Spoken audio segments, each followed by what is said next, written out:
Hello, guys and dolls. Welcome back to my podcast, Conversations with Zalia. I'm your host, Zalia Lorraine, and it's nice to see you back after being inactive for a while. And today is Sunday, August 25th, 2024.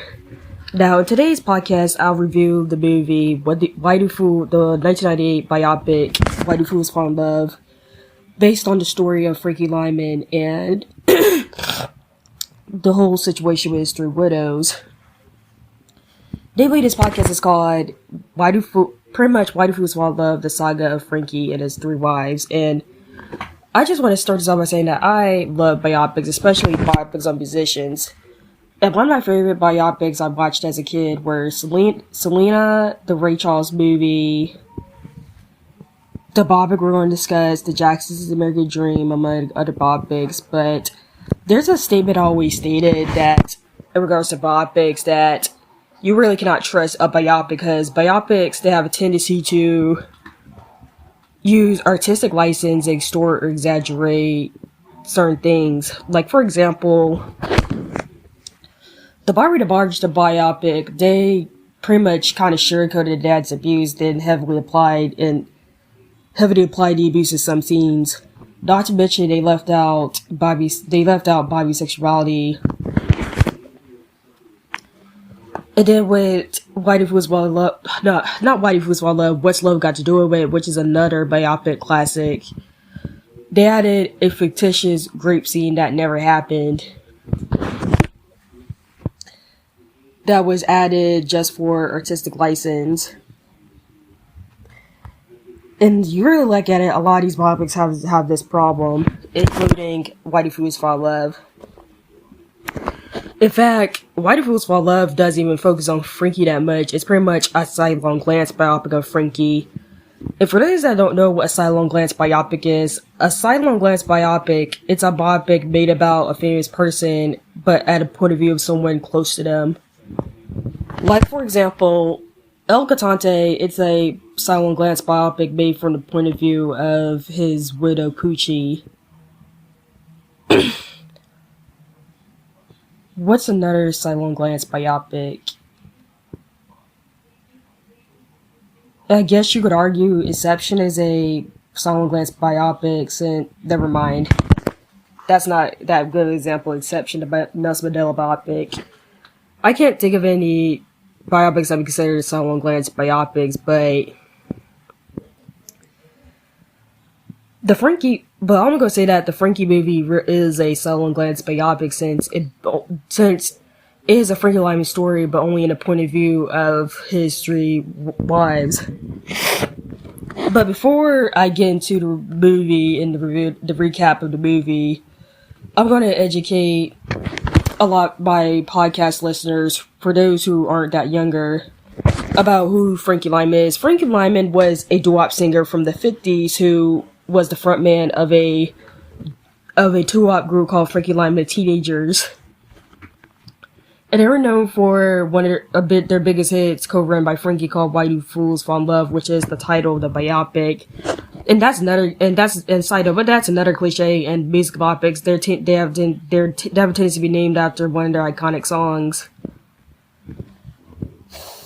But back to the story. But they were a well-known band. They were a well-known doo-wop band that wound up disbanding when Frankie went solo. And years afterwards, they were dealing with a lot of court fights in regards to the royalties, which a lot of rock and roll stars dealt with. So I'm going to read an article from History of Rock on the Frankie Lymon and Teenagers, just to let you know who they are. As lead vocalist with the Teenagers, Frankie Lymon became the first black teenage singing idol. The group's success inspired the formation of a number of youthful black vocal groups, from the Students in the late 50s to the Jackson 5 in the 60s. The group's sound influenced young singers such as Ronnie Bennett and Diana Ross, and served as prototype for both the girl groups and early Motown groups in the 60s. Members Frankie Lymon lead, Herman Santiago first tenor, Jimmy Merchant second tenor, Joe Negroni baritone, Sherman Gaines bass, After forming several short-term vocal groups, two black students from Edward D. Sid Junior High School in the Washington Heights section of New York City, Jamie Merchant and Sherman Gaines, recruited neighborhood Puerto Ricans, Herman Santiago and Joe Negrini for the group. They called themselves the Rivers and hoped someday to make a record. The Rivers were working on a song they had run called Why Do Birds Sing So Gay and dated a high tenor. Richard Barrett, a member of the Valentines, lived above the grocery store where Frankie Lymon worked part-time. Through to him, they got together with Lymon, who suggested changing the focus of the song to this title. The song will be known as Why Do Fools Fall in Love. The Valentines were under contract to Rebel Records, owned by George Gardner. Garrett, a talent scout for Goldner, arranged an audition. Goldner was impressed. As subsequent recording sessions, bandleader Jimmy Wright suggested a name change to the teenagers to reflect the members' ages. Early February 1956, Why Do Fools Fall in Love was released, with Lymon on boyish soprano lead. The song became an instant hit on G Records. The song was subsequently covered by the Diamonds and Gail Storm, but unlike most songs written by white artists, the original proved to be their biggest hit. The teenagers were on the way, sporting a clean-cut, wholesome image. The appeal of the teenagers was their youth. On stage, they were very energetic. The group was well choreographed by Charlie Atkins, who would go on to greater fame with the Temptations. The teenagers were packaged so as to not to upset middle-class American parents, mainly non-threatening. They even appeared in leather sweaters. March 1956, they were booked by Alan Freed in one of his rock and roll reviews at the Brooklyn Paramount. They appeared with the Platters and Billy Haley in his comments. A second single, I Want You to Be My Girl, was released in April. A week later, they appeared on CBS TV's Shower Your Stars. By the end of April, they were touring with the biggest rock and roll show of 1956. In August, production was begun on a movie called Rock, Rock, Rock, in which the teenagers made a cameo appearance. In September, they appeared on Alan Freed's radio show, while headlining the Apollo ABC's Love was released. After that, they went back to Hollywood to film a cameo for Don't Knock the Rock. In late September, they began a tour with Bill Haley that lasted until late November. In November, the fifth single, Baby Baby, was released, and their first album, Meet the Teenagers, was released in December. The teenagers were enrolled into school for professionals, and on the road, they took correspondence courses and had troubling tutors. However, they were falling behind in their education, and the group stayed at home the first months of 1957. During this time, Paper Castles was released. After appearing in a carnival in Panama in March, they began a 3-month tour of England, beginning at the London Palladium. While in London, the teenagers recorded a second album, Frankie and the Teenagers at the London Palladium. George Goldner had been trying to convince Lymon to go solo, and after the success in Great Britain, he agreed to do so. On Alan Freed's weekly television show in July, Lymon appeared solo. Goody Goody, his last record with teenagers, was released in July. In September, Frankie began an 80-day tour with the biggest show stars for 1957 as a solo act. His first record about the teenagers, My Girl, was released. In November, Lymon's Little Girl appeared on Roulette and the teenagers Flip Flop on G. January 1958, Lymon released Thumb Thumb. Lymon and the teenagers reunited singing Goody Goody on Dick Clark's American Bandstand. In June, he appeared with the Coasters at the Apollo Theater. Losing his youthful soprano voice at the age of 15, Lymon's career was in decline. After the initial success of the first two record sales, they slipped with each release. Goody Goody was the last record by Lymon or the teenagers to have any significant sales. Lymon had experimented with drugs since 1958. On June 21st, 1966, he was arrested on a heroin charge. Lymon entered the Army in lieu of a jail sentence, but received a less than honorable discharge a short while later. He moved to Fort Gordon, Georgia, where he married a local school teacher, Mary Eagle, and stayed in the Augusta area, appearing at a local lounge. In mid-February, he told his wife he had a weekend job in New York. On February 27, 1968, he died in the same house he had grown up in, with an empty syringe by his side. As with most young performers of the era, the teenagers lost rights to their material, which will become very important later on as we discuss the biopic. Goldner's publishing firm had handled the song, taking 50% off the top. Originally, Frankie, Herman, and George Goldner were listed as Why Do Fools Fall in Love composers. Santiago's name was soon dropped, and in the mid-60s, Lymon and Goldner sold off the rights to the song. Goldner allegedly to pay gambling debts, and Lymon forbidden to buy drugs. In 1984, on behalf of Admirer Lymon, a lawyer and artist agent sued the rest of the copyright away from the current owner. The case became confused when it looked like Lymon had a second and possibly a third widow. Elizabeth Borders claimed to have married Lymon in 1864 Virginia. However, it turned out she had been married to someone else at the time. As Borders proclaimed with the court, Zola's Zola Taylor, ex-member of the Platters, claimed that she had been sexually active with Lymon as early as the Biggest Rock and Roll Show of 1986 tour. She claimed to have married Lymon in Tijuana in about 1965, but could produce no birth certificate. The first hearing, held in Philadelphia, was decided in favor of Miss Waters, being Miss Lyman's first wife. Amira appealed and won a reversal based on her claim that she was Lyman's last wife. Herman and Jimmy also pursued their claims to the song rights in federal court. In December 1992, the two singers of Amira Lymon received complete rights to the song. By 1980, Sherman Gaines and Joe Negroni have both died of a heart attack and a cerebral hemorrhage respectively, but the remaining singers decided to rebuild the group. Santiago and Merchant formed by Gaines' brother, while the high tenor parts were headed by Pearl McKenna of the Kodiaks and later by Frankie Lymon's brother Louis. Frankie Lymon has been called the father of the girl group sound. He was a direct influence on Arlene Swift of the Chantals, Neil Entity, the Imperials, and the Isley Brothers, who recorded for George Holder. Frankie Lymon and the Teenagers were inducted into the Rock and Roll Hall of Fame in 1993. And the crazy part about this was that in the movie, they made it seem as Boris Levy was the villain, which I'll get into that. So, there's your history lesson on the Frankie Lymon and the Teenagers. They're a popular duo group in the 50s when your grandparents or great-grandparents were young. So, let's get into the movie. So, the movie begins with Elizabeth. No, let me scratch that. The movie begins with an opening discussing the success of Frankie Lymon, the Teenagers, and it cuts to an introduction to the three main female characters.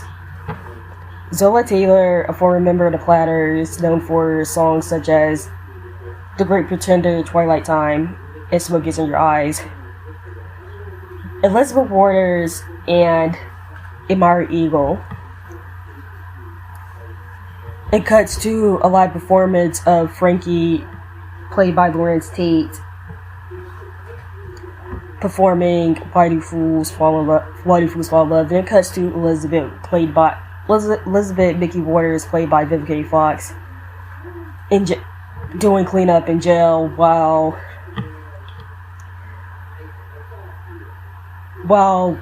Diana Ross's cover of Why Do Fools Fall in Love plays in the background, which a female person comments how Diana Ross has gotten nothing but hits. If anyone's wondering, I'm recapping this movie by memory, so if I get certain things wrong, please correct me. Which causes Elizabeth to contact a lawyer, Peter Markowitz, who pretty much agrees to represent her to pretty much get her claim of the royalties. Everybody's asking what Elizabeth is in jail for. Elizabeth is in jail for petty thief and for petty theft.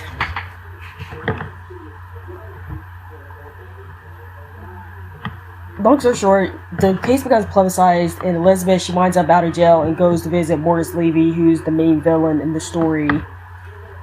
Now, Morris Levy was a real-life record music executive who also had ties with the mob, so make of it what you will, and he's the main villain of the story. So she goes to visit Morris in her office, and Morris kind of seems surprised about Elizabeth Waters' appearance. And then we wind up meeting, she winds up going to the office for a lawyer, and they meet another lawyer, Lawrence Roberts, played by Clifton Powell. And we wind up getting introduced to Zola, played by Halle Berry. And Elizabeth is pretty much not happy that Zola is there, which is also heavy foreshadowing. And they wind up having an argument. Then Amira Eagle, played by Layla Rashawn, winds up popping up with her lawyer and reveals that she was also married to Frankie and how she didn't see none of them in the funeral. Like, long story short, they all have a big fight over who's Mrs. Frankie Lymon, and gets taken to court. like, Frankie's story is pretty much told through the testimonies of the people at court. The first person that testifies in court is Richard Barrett, played by Van Buren, the man who practically discovered the teenagers and pretty much hooked them up with some contracts. In his testimonies, he talks about how he discovered the teenagers singing in his street corner, which led to him getting a contract with Golder and Morris.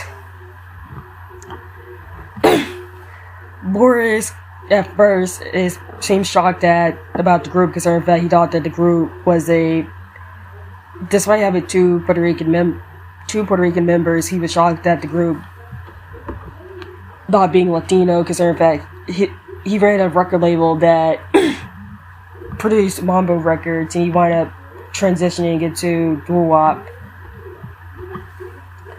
and pretty much cuts the record.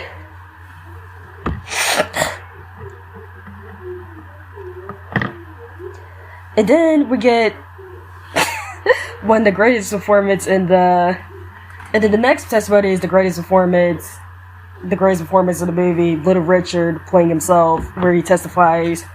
And pretty much in his testimony, he pretty much testified how the music industry screwed over artists like Frankie Lymon and teenagers. And in regards to the music industry was corrupt then and is corrupt now, but back in the story, he pretty much discusses briefly how the music industry screws over young artists, which was something that Lou Richard's been outspoken about. But he also discusses Frankie's thing for Zola, which, in regards to Frankie's thing for Zola, me and my brother, we often have conversations about this, but regarding pretty much Zola and the nature of Zola and Frankie's relationship being inappropriate, because in fact Zola was literally 4 years older than Frankie, and they made it seem as though Frankie was a grown man doing all this craziness, when in actuality, for those wondering, Zola was born in 1938 and Frankie was born in 1942. So he's practically a preteen when he became famous and when these older women started preying on him. And yes, we have to call it like it is. These women preyed on him, and there was older women that introduced him to drugs.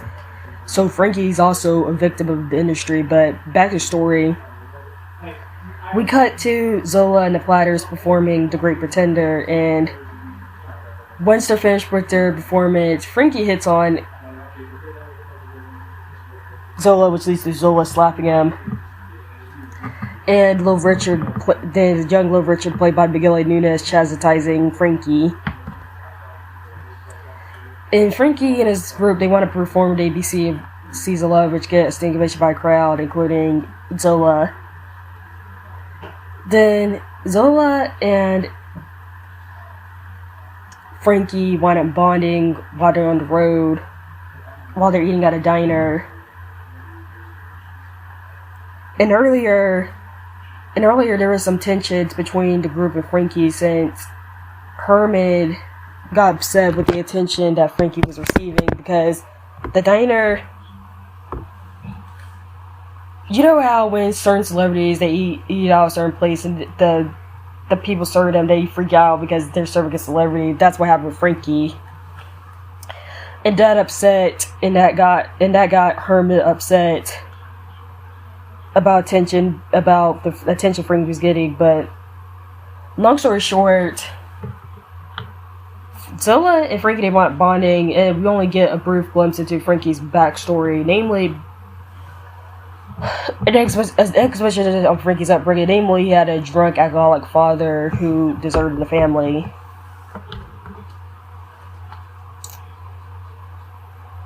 Which explains why Frankie was giving that drunk man money earlier. And then during the scene, they pretty much brag about their record, with their record hitting the charts. With Frankie seeing that his record was number 2 on the charts, while hers was number 1.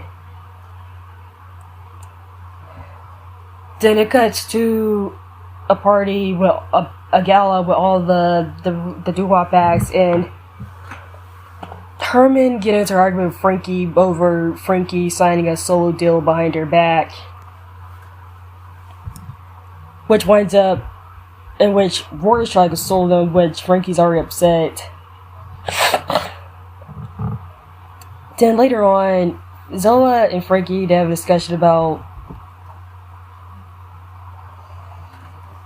Roy's cutthroat ways, which is emphasized later on.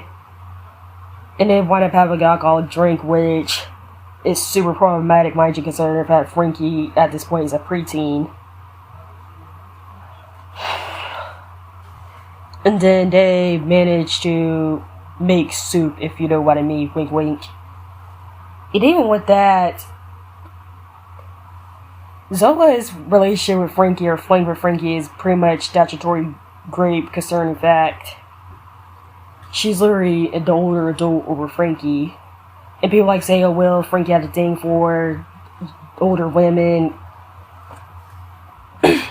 That shouldn't be used as an excuse for these older women to prey on Frankie. In fact, it was an older woman that introduced Frankie to drugs, which Frankie even stated so himself. So don't miss me with that excuse. But little Richard, who calls pretty much at the hotel and seeing that Zola and Frankie are a couple, much to his shock.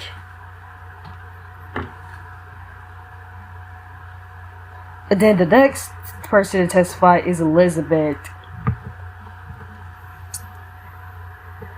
Now, in regard to Elizabeth's testimony, I'm going to, pretty much recap Elizabeth's testimony, I'm going to use some sources regards to the movie, regarding the real life sources regards to Elizabeth's marriage to Frankie. Use that quotation marks, but Elizabeth, when Frankie met Elizabeth, Frankie was pretty much kind of a has-been. And the first time we introduced Elizabeth, she's at in 1961, she's at some fancy department store trying to steal makeup, wear a dog. I forgot the name of the dog. Which I'm just gonna call the dog Summer. Which catches the attention of the white store workers, and Frankie winds up saving her skin. She has a conversation with Frankie in which she reveals that she has a daughter named Yolanda. Which she does have a daughter named Yolanda. And then next thing you know, Elizabeth and a homegirl of hers decide to go see Frankie perform, in which Frankie opens his shirt, which Zola pretty much loudly objects to in court.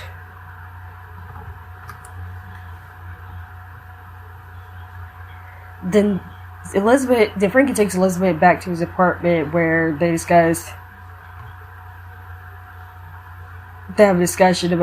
have some discussion about Frankie, and she notices a picture of Zola in the apartment. And as Elizabeth takes off Frankie's shirt to, she notices that Frankie has some drug marks, which pretty much in so many words indicates Frankie's addiction. They proceed to make soup in the rain. And I should note that both Elizabeth and Frankie were in their early 20s when they met and fell in love. Long story short, then Elizabeth winds up moving in with Frankie, and I should note that throughout the entirety of this movie, we never see Elizabeth's daughter, Yolanda. Which makes you go, And Elizabeth's homegirl, the same homegirl that she attended the concert with, tries to pretty much warn Elizabeth about Frankie, saying how Frankie is a has-been. Then the relationship goes sour because of Frankie's drug addiction. Namely, Frankie has been using the rent money to buy drugs, which Elizabeth forbids him from hiding the drug money. And this all happens during performance during Zola performing with the Platters. And Frankie winds up leaving the house, but Frankie winds up running back to the house when some drug dealers are chasing after him. They manage to break into their home and beat the crap out of Frankie, with Elizabeth giving up, throwing them drug money, with Elizabeth giving them the mink coat just so they can live alone. And after that situation, we're told to Elizabeth that they had to move in with their mom, because her mother, because they got kicked out of their apartment. And Elizabeth and Frankie, they decided to go to some office and get married. And that's where they got married at. Now I should note that Frankie Elizabeth marriage is a common law marriage, and common law marriage is pretty much, or for marriage, you're pretty much married without the papers. And while being cross-examined by Amara's lawyer, in which Amara's lawyer gave her a hard time, she snaps at him regarding Frankie's drug use, saying that she could have done it. She did everything to save his life. Then it cuts to Frankie at some doo-wop review, some music review, where she has an argument where Elizabeth and Morris are in attendance. And during the review, Frankie has an argument with some guy backstage. And after the Shirelles finish performing Will You Still Love Me Tomorrow, Frankie goes on stage high as a kite and winds up collapsing on stage, which winds up worrying Elizabeth and causes Morris to chastise her for being a junkie. And pretty much due to Frankie blowing through his gigs, he decides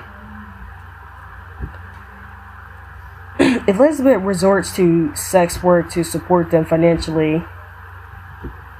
And the scene cuts to her working her corner, trying to pretty much, where her client winds up being a cop. Then she winds up returning home to Frankie, who's drunk laid up on the floor.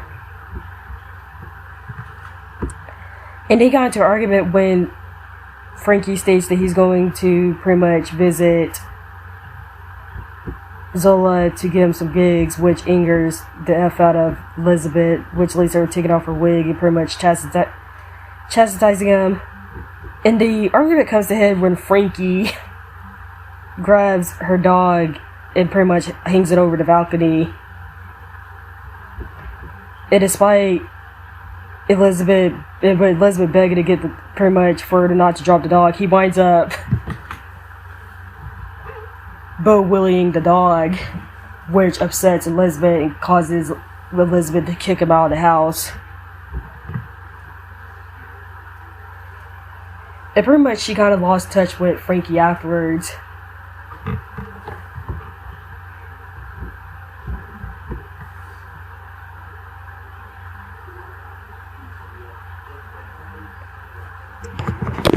Now, what the movie doesn't include in regards to Elizabeth and Frankie's marriage was that Frankie and Elizabeth, they had a daughter named Francine, who only lived for a few days. And let me go to my screenshots. They had a daughter named Francine who died at a young age. And I saved up some Ebony, and I managed to screenshot some Ebony Jet magazine articles about this. So let me read. The public scandal being raised in Philadelphia, where beautiful Elizabeth Mickey Phillips, heartthrob of singer Frankie Lymon, is expecting a baby in December through her husband Charles, a career army man, is stationed in Japan. Mickey would probably have been Mrs. Lymon long ago if there had not been a technical foul up in her divorce plans, but now she's left high and dry without legally belonging to Frankie and trying to get away from her husband.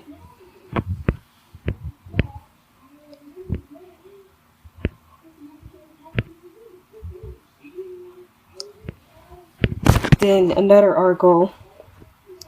Frankie Lymon answers. While some observers and a few fans maliciously gossiped about singer and entertainer Frankie Lymon, with one even declared that Lymon is in love with a married woman, the 20-year-old star, in effect, answered his sternest critics with a "yes, I am," and I aim for to call her name altitude. Then, as though to prove himself, Lymon, who sparked such all-time hits as "I Want You to Be My Girl," "Little Girl," and "Goody Goody," proceeded about his business around the city of New York, arm in arm with the attractive young lady, 20-year-old Mrs. Elizabeth Mickey Phillips of Philadelphia. The only thing which perturbs the versatile Lymon, who has successfully made the transition from rock and roll star to that of a variety nightclub headliner, is that he has to wait on her before Mickey will be free to marry him.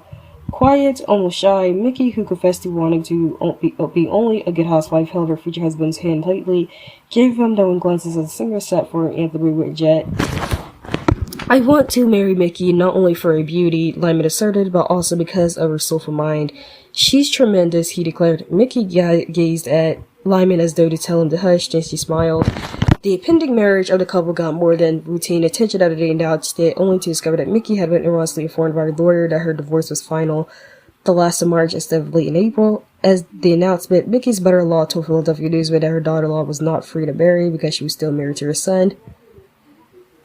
Charles, a GI currently stationed in Germany, she also revealed that the couple has a child, which is cared for by Mickey's mother. A check back with her lawyer at that time turned up there in finalization divorce, Mickey said. The couple met 5 months ago, where Frankie went backstage at the Audubon Ballroom in Upper Manhattan to catch the act of his brother Timmy, who has a group which appears weekly on the amateur show. "She caught my eye immediately," Frankie said. "It was sort of love first sight. I went over and introduced myself to her. The next night, I made a date with her. 2 months later, I popped the question." And then another article, sorrow hung like a pall over the town as the first child of singer Frankie Lymon and his wife Elizabeth died 2 days after he was born at Lenox Hill Hospital. The infant weighed slightly more than 2 pounds at birth, which considerably lessened his chances for survival. But the show went on, and though he was restored, Lymon wowed the crowds at the Village Vanguard. In the movie, in regards I don't get the context of the previous articles, what led the validity of her and Frankie's marriage to question was the fact that, which was brought up during her testimony, was that she was married to another man named Charles Phillips, who was also the father of her daughter Yolanda.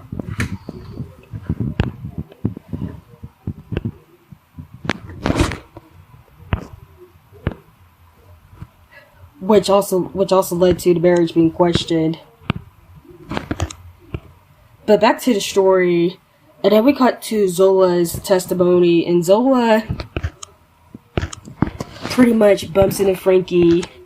Frankie visits Zola at her apartment and tries to rekindle their flame, only for Zola to question Frankie about the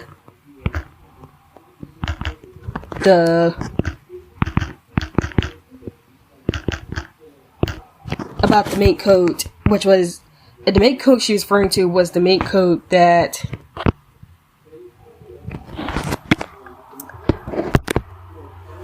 Elizabeth gave up to those drug dealers. And also there's conversation. Zola reveals that Frankie that she's gone married to her carpenter. And Frankie tries to rekindle her flame, but she pretty much kicks him out of the house, and NBC pretty much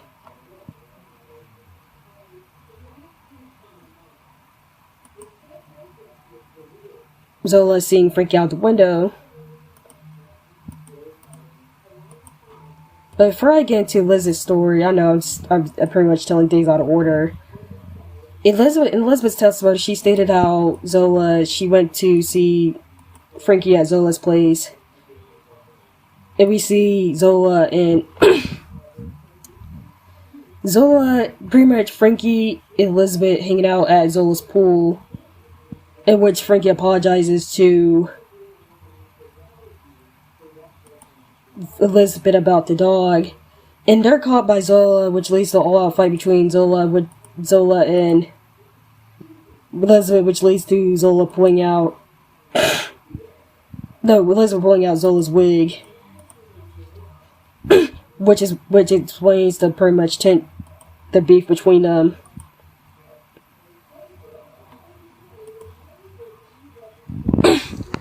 Then during Zola's testimony, we revealed pretty much how Zola and Frankie wound up reconnecting. Namely, Zola at this point was pretty much had pretty much left the Platters and was pursuing a solo singing career. And she invited Frankie to LA with hopes of helping him pretty much get a career resurrection. And where she was able to book up some gigs, and he allows Frankie to live at her home, at her mansion.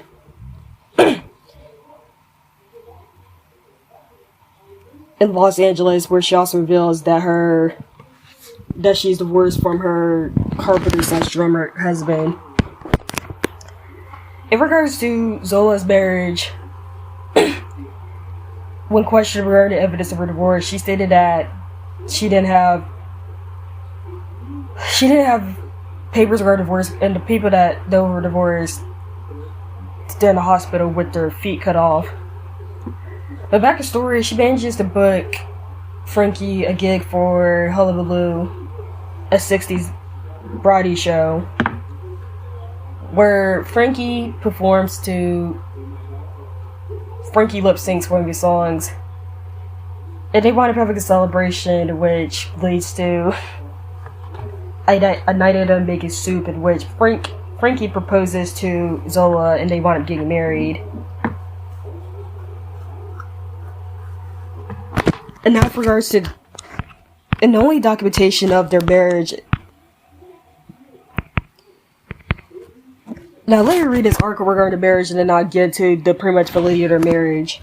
After a reported 2-week courtship, singers Frankie Lymon, who once headed a vocal group called the Teenagers, and Zola Taylor, the original female member of the Platters, were married in Las Vegas. It was the second marriage for both. The couple was expected to launch a new professional career as a team. Their announced plans include respective recording contract with Columbia. And even with that marriage, there's no documentation of that marriage besides them getting married to Tijuana and having their wedding reception at a nightclub where Zola was performing. And according to people that knew Frankie stated that the marriage was a publicity stunt. And apparently the records to their marriage was destroyed. But like with his marriage to Elizabeth, it winds up going awry thanks to Frankie bringing Elizabeth to his home, thanks to Elizabeth pretty much coming back to the surface, which Elizabeth and Zola, I keep getting these two mixed up. Zola pretty much tells her side of the story of the pool incident. Namely, she caught Elizabeth when her guy hanging around in her pool, and pretty much Elizabeth claiming that Frankie invited her. Then when Frankie comes back, Frankie pretty much chastises Elizabeth for going to his house without permission. Pretty much they have it all. And the guy with her winds up recognizing both Zola and Frankie. Which lets all out fight, which Frankie gets pushed to the pool. And like I said, I'm going by memory. And this is when things go from bad to worse. So Zola, she decides to go on tour. Go on tour and gives Frankie, pretty much allows Frankie to watch over her house, which was a bad idea because When Zola comes back, her house is practically in ruins.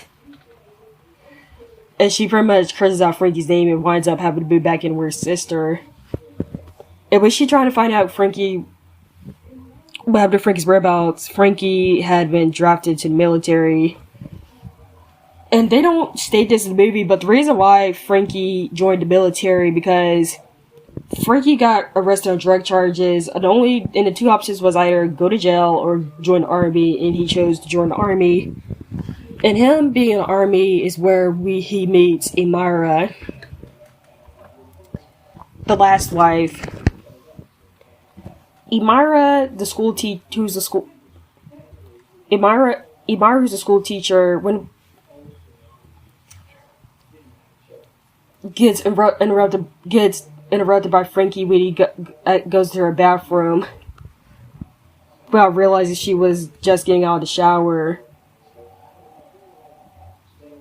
and pretty much tells him where to get cleaned up at. And she winds up serving cookies to Frankie and her soon-to-be brother-in-law, who introduces her to Frankie. And they pretty much bond with Frankie, and he winds up courting her with poems and helping her build a fence from her garden. Then Imira and Frankie, they wind up getting married and live a blissful life. Then Frankie, during Christmas, Frankie winds up receiving a package they sign for, which he gets recognized by the person delivering the package delivery man. And Frankie decides to be back.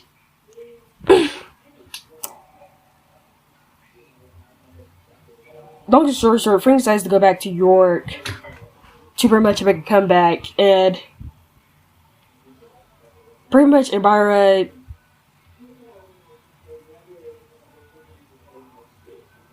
tells Frankie goodbye after giving him his book and his lunch, and pretty much tells him to be safe. And pretty much Imira states that's the last time she ever saw Frankie, which has to be devastating.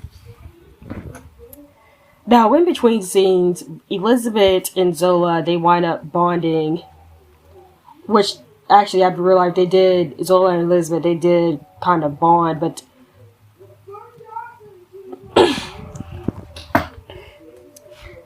they never bonded with Imira in real life, while the movie they somewhat bonded with Imira. They wound up bonding over their love, pretty much their marriage to Frankie, and it cuts to Frankie to York, and at this point, in 1968, the music climate changed, and Frankie decides to visit Morris's office without an appointment. And she tries to convince Morris to give him a comeback because since he's cleaned up and got sober. And Morris is basically tired of him chastising him, saying that there's no way he's going to make a comeback because, in case you missed it, doo-wop is dead. The Beatles stumped it out, Motown kicked it out, and Jimi Hendrix took it someplace else. Pretty much referring pretty much the music climate at that time period. Namely, doo-wop being dead in the water due to the rise of Motown, the British invasion, and psychedelic rock. Then it cuts to Frankie attending a show where Zola and Little Richard performs, and he winds up bumping into his old drug dealer, which he gets drugs from. He winds up overdosing, and it cuts to Frankie's funeral, attended by Imira, his former bandmate, and Pastor Shirley Seeger performing. And the next person to testify is Morris Levy, which the judges, they've already come to the polls for screwing over.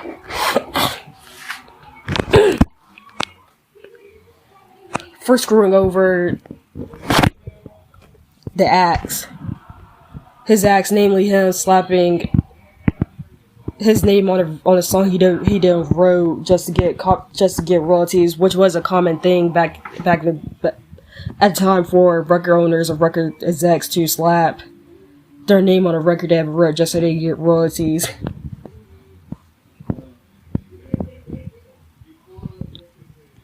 It pretty much, the whole scene is pretty much what's his name being exposed as a hack. And then there's the final decision, which they wind up ruling in favor of Elizabeth, as in real life, which wound up angering Admirer since Elizabeth made a deal that she was going to split the money 3 ways with them, but she went back on her promise. And then the movie ends with a little Rarity Now segment where Ibarra reveals how she wasn't satisfied with the verdict, so she went to the courts and they ruled in her favor. And then Liz talk about how Ibarra, she had to deal with a lot of legal stuff, which later only getting a small amount of the money despite being declared Frankie's widow. And then Zola recounting her experiences, and the movie ends with Little Richard discussing how a lot of rock Rolex got ridiculed, and ends with the real life Frankie performing Goody Goody. And now let's get into the real story.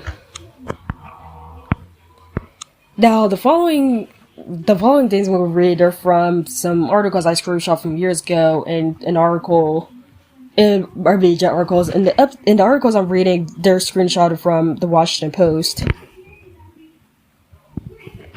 And I'm gonna read up on Elizabeth's story, pretty much the true story of Elizabeth's story.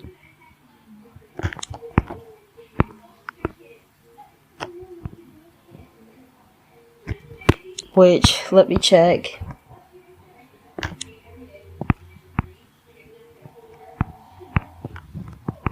Because I got them all in order.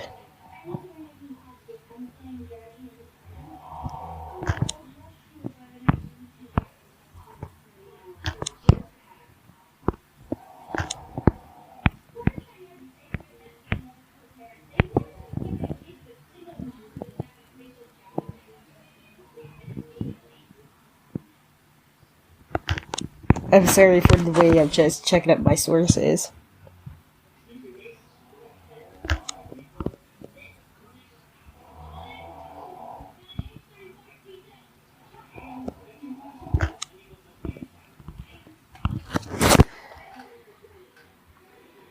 Zola Taylor Lymon, now 50, one of the original platters, have flown in from Los Angeles. Conscious of her stardom, reported, "Are you still performing in California? I perform all over the world." She arrived at court daily in a limousine. Zola, the second supposed wife, got to be pretty friendly with the first. All 3 women used her surname Lymon in the court documents at least part of the time. Elizabeth, now 46, says she was born again, but she still struts with glamour, her skirt fashionably above the knee, her fingernails long and orange. Neither Zola nor Elizabeth could quite figure the Mary Eagle Lymon, the 48-year-old third wife from Augusta, Georgia. Frankie marrying a school teacher. She's a square. Zola decided, noticing that Amara was coming to court in sneakers. Zola and Elizabeth didn't get close to Amara. She didn't have anything to say to them either.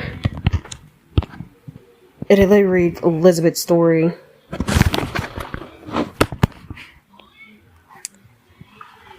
And this is regards to Elizabeth's story, and I'm confirming which parts was true and which parts were false. So Lymon was already a 20-year-old has-been when he met Elizabeth Borders backstage at the Audubon Ballroom. She come with 2 girlfriends to be her one-time idol. The signs were plain, she says now that Lymon was flattering, working only intermittently, addicted to drugs and probably to alcohol as well. She was 19 and sympathetic. She wanted to help him regain what he'd lost. Years later, in the wainscoted courtroom where Lymon's life was being retraced in painful detail, Elizabeth turned to the judge. "Frankie was that kind of person, Your Honor," she said. "I can't just sit here and tell the courts anything different. Frankie could fool you, he could fool me, Frankie could fool God, that's why we're here today." They were there in the surrogate court. The 3 would-be widows and their team of lawyers and witnesses for 10 days this past December, January, rape taking over the past.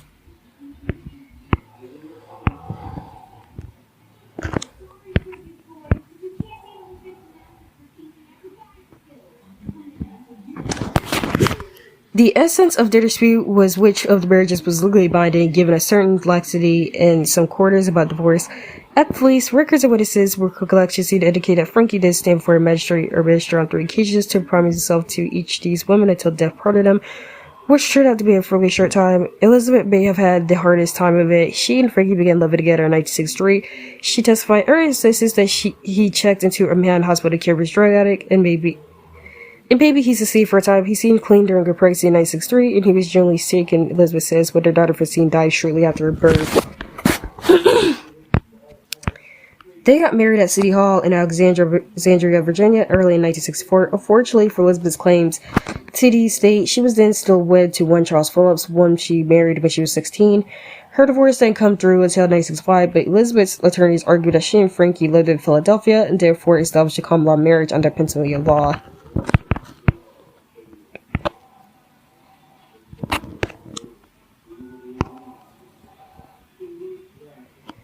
It was not for long a happy one. By 1964, he was using again, and she was hiding the money from his occasional gigs on a hole in the wall of their apartment to keep her from buying heroin with it, which was portrayed in the movie.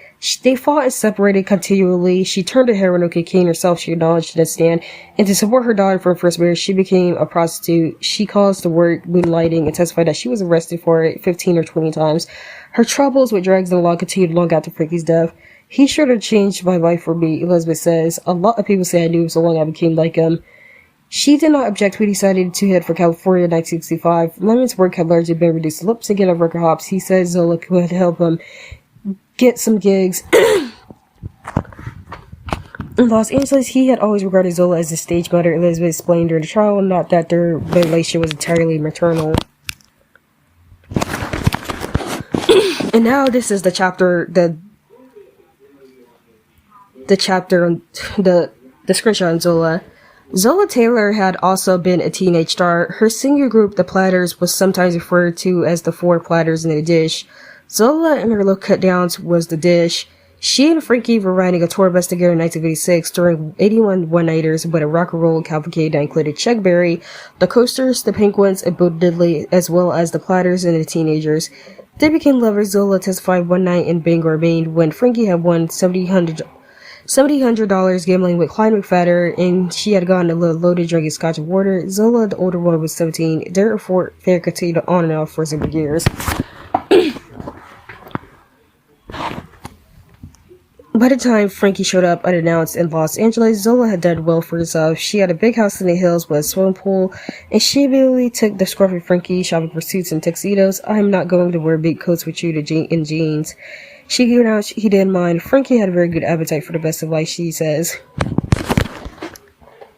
He moved into her home in her bedroom. Then he called Elizabeth and urged her to join him. He told Zola that the new house guest was a friend from New York. Zola remembers he told Elizabeth that Zola and I aren't doing anything. It's just a motherly relationship. Elizabeth testified each woman suspected he was sleeping with the other, and both apparently were correct. When she and Frankie fought about it, Elizabeth said in court he pulled a gun on her and she fled. Oh my god, which is crazy in itself. And that also confirms that the whole Elizabeth Zola love triangle was true.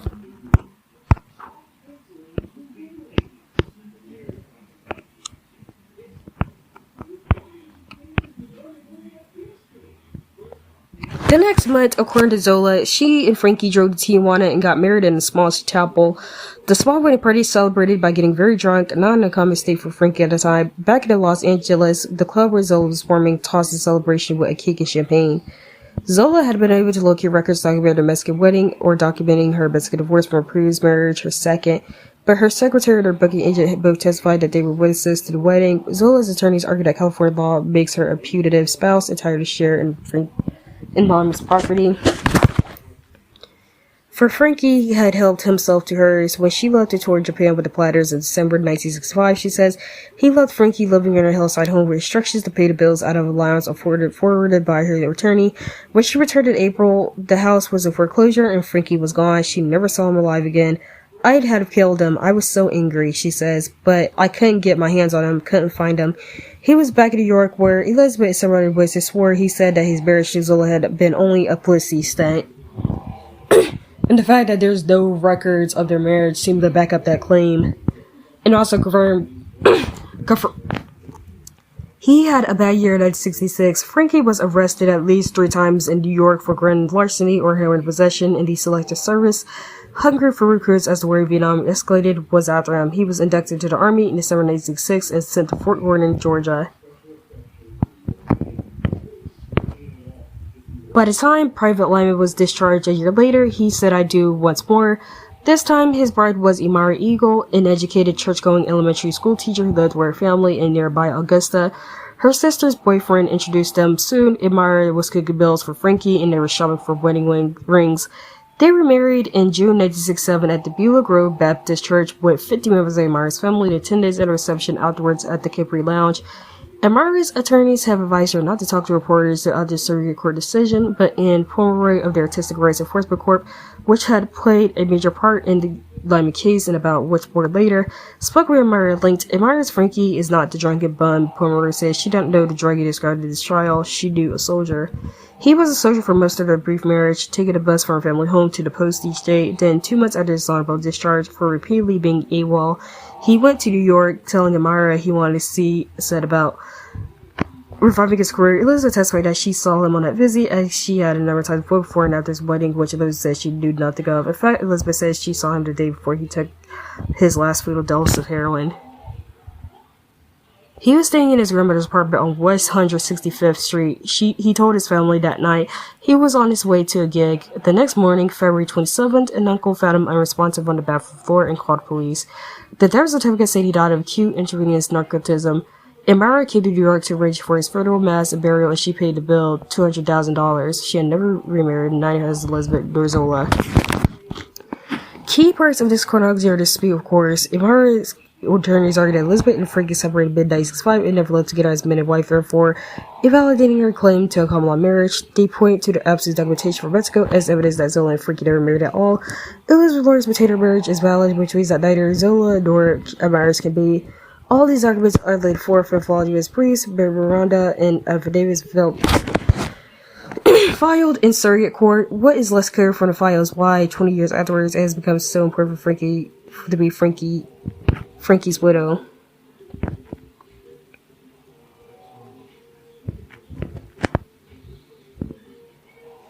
Who wrote the Book of Love? And this next section pretty much gets into why a lot of rock and roll artists got screwed over with the royalties.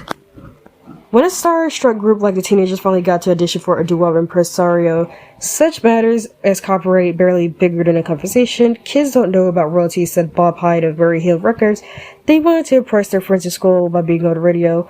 I thought royalties was the dessert, said Elizabeth. Like the jazz and blues artists for them, the rock and rollers of the 50s and 60s brought to bright for rip-offs. Royalties were underestimated or simply never paid. Recording costs and commissions for everyone, from managers to choreographers, could siphon off much of a group's earnings, and it was not uncommon for someone, an agent, producer, or record label head, to name themselves head of a group's songs, entitling them to half the author's publishing royalties. Who wrote Why Do Fools Fall in Love? It is copyrighted in the names of Frankie Lymon and Morris Levy, head of Roulette Records, an independent label that brought out the G label, which originally released the record. Levy's attorney, Leon Burstein, said that Levy assisted in the writing of the song. You have to remember, if he added one word, that's sufficient to justify co-authorship. Bernstein also said Lymon, who was always pressing Levy for money, sold Levy the copyright to all his songs, so that Levy had a signed document to that effect. Remember, Frankie needed the money badly, Bernstein said. He had been busted in California for drugs. The sum, he says, might have been $5,000. But in 1984, as the original copyright term of the song was expiring, Imara Eagle Lymon brought suit in the U.S. District Court in New York against Levy, his attorney, his record label, and his publishing company, which debunks the whole movie's narrative that Elizabeth was the one that brought the lawsuit first, when in actuality it was Imara. And this was also portrayed in The Will Family's Secrets Revealed. Her complaint charges fraud, misappropriation, and copyright infringement. Among other offenses, she is attempting to recover all the royalties from the date of the record's release because she alleges neither Levy nor his predecessor as co-writer George Goldner, who discovered and recorded him Teenagers, is actually an author, Forsyth Levy's attorney says the charges are complete speculation. There's absolutely no proof. Who owns the right to old songs matters as much your board did now did when they were hits. And I think I cut it off at that part.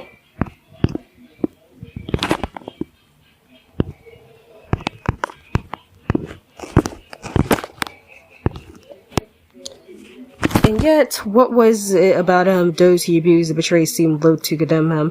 He was honest, completely honest, Elizabeth says, up to a point. She says he didn't mean to hurt her and blames his behavior on his addiction. Some drug users, they rob, they steal, they do anything to sustain that habit.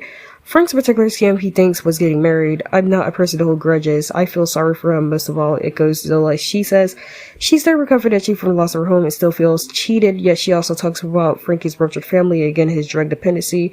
If you have any kind of heart at all, you know he went through hell.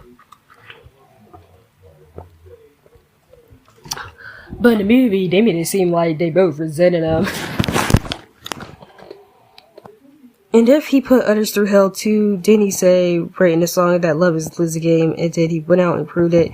If Elizabeth Zola is found to be his widow, they have agreed to share the proceeds of the estate equally. If Amira wins, she'll share the proceeds with Chuck Rubin and go after Boris Levy, and none of the women is Frankie's widow. The survivors of his family stand to inherit. And if Zola, when she's also decided to record an album for Frankie's hits, I Want You to Be My Girl, I Promise to Remember, all the big ones. She used a 16-piece band, her own group, Zola Taylor's Platters, as backup singers. She's gonna call it Why Do Fools Fall in Love.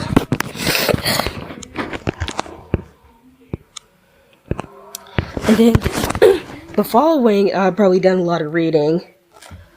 The following are screenshots I've made up. Articles I screenshot of pretty much from MVJet of the trial proceedings, which you can look up or see when I post them on my Instagram and Facebook page, on the Instagram and Facebook page for my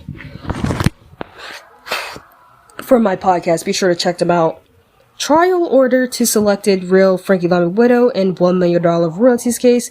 3 women, all professing to be the widow of 50 singing teen idol Frankie Lymon, will have their day in court to determine which one should rightfully receive almost $1 million royalties from his hit tune, Why Do Fools Fall in Love. A surrogate court judge in New York ruled recently.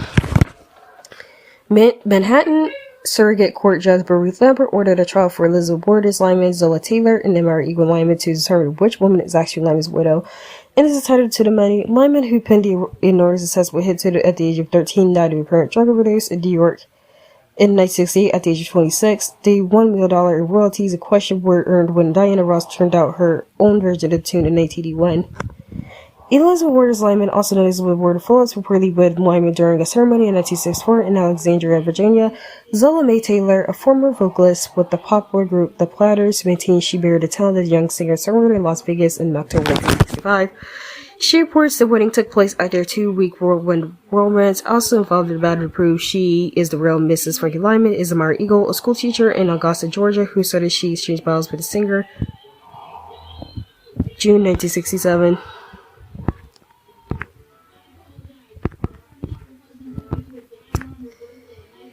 And then the next article is pretty much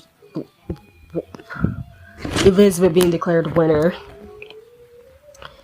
Waters declared wife of Frankie Lymon, inherited $750,000 royalties. Elizabeth Waters of Philadelphia recently won a court case declaring that she and not 2 other women is the legal widow of the late teen music idol Frankie Lymon. The court decision entitles Mrs. Waters to about $750,000 in royalties from the tune Why Do Fools Fall in Love, which was co-written by Lymon and performed by Lymon and the teenagers. The $750,000 royalties results from earnings of Diana Ross's hit version of the tune in 1981. In the court battle, Mrs. Waters says she married the famous singer in 1964.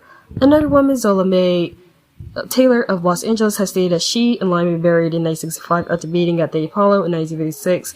Another woman, Amira Eagle, maintained that she and the singer were married in 1967.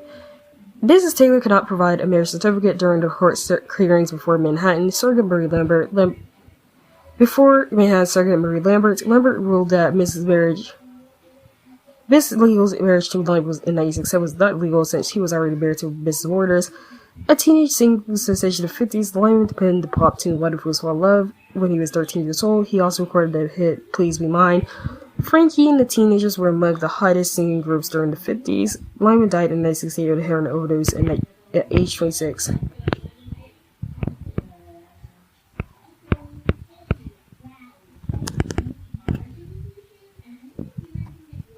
So there you have it. And one thing that I have to mention in regards to the whole situation is that,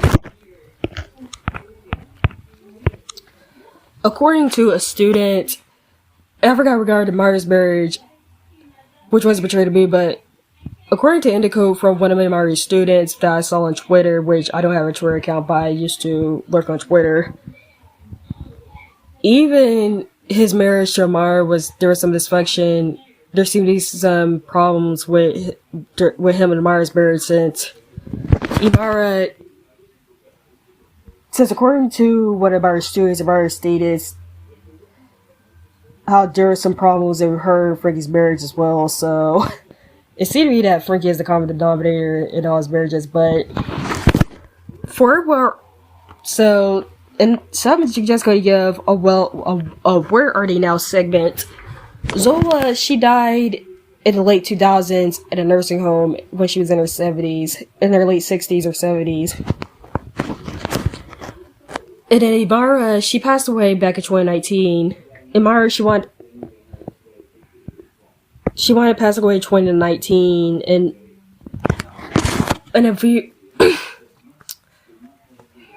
it was already retired as a school teacher, not to mention she remarried back in the 90s or 2000s. And then with Elizabeth Waters, I can't seem to find anything on Elizabeth. I don't know whether or not she's dead or alive. But I do know that Elizabeth, she has a daughter Yolanda, and this is just a personal thing.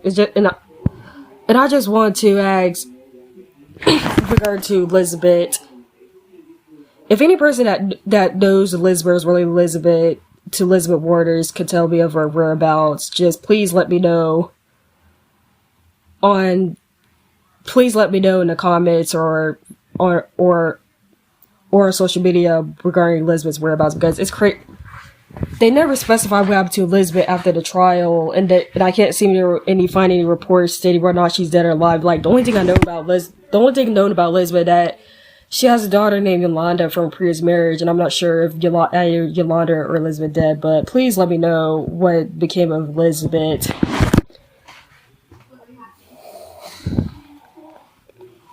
And not only did Imara win the trial, pretty much got an appeal to side in her favor, but she also was able to get a new tombstone for Frankie. And then, in regards to my final thoughts, as much as I like this movie as a classic, this movie is pretty much a solid glass bottle of Frankie that barely gets into Frankie's life and pretty much told through the narratives of three women who were married to Frankie, and the first two, they're kind of bitter regarding what happened with Frankie, while the third one romanticizes their short-lived marriage. And the fact that, and I always had this conversation with my brother, how they pretty much, like, we all know Frankie had addiction issues, but the way they pretty much made Frankie out to be this messy, crazy person, when in actuality he was a teenager, or we all know he was underage when he got with Zola, which in itself is problematic. And it was younger women that preyed on him and introduced him to drugs, which is barely talked about. But you gotta understand, Frankie was a young adult when he got into his marriages. But Elizabeth being with the same age as him, and they all turned out very dysfunctional.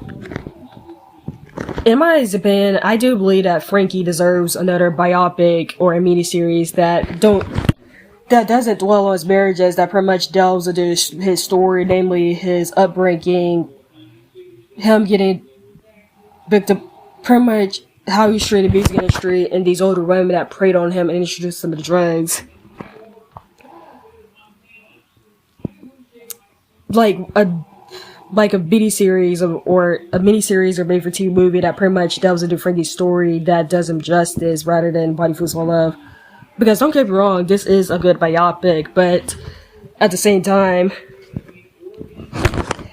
the movie pretty much barely focuses on Frankie. It pretty much focuses on Frankie's marriages. The movie barely humanizes Frankie. If you really think about it, like the only time we ever get an indication into an insight into Frankie's upbringing is through exposition, and that's it. Like, to conclude, I really believe that Frankie deserves another biopic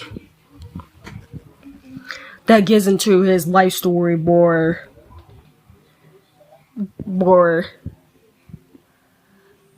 And also, I want to know what really happened to Elizabeth Waters, because I can't see finding information on her. So anyone that knows Elizabeth or her family personally, please let me know of her whereabouts, whether or not she's deceased or living, because I can't seem to find anything on her.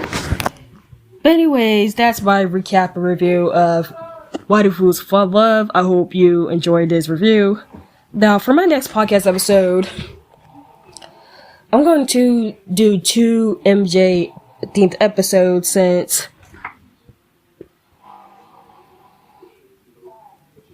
since this Friday is what would have been Michael's 66th birthday, and I am a big MJ fan. So the one MJ episode I'm going to do, which is the one that's going to be released on his birthday, is pretty much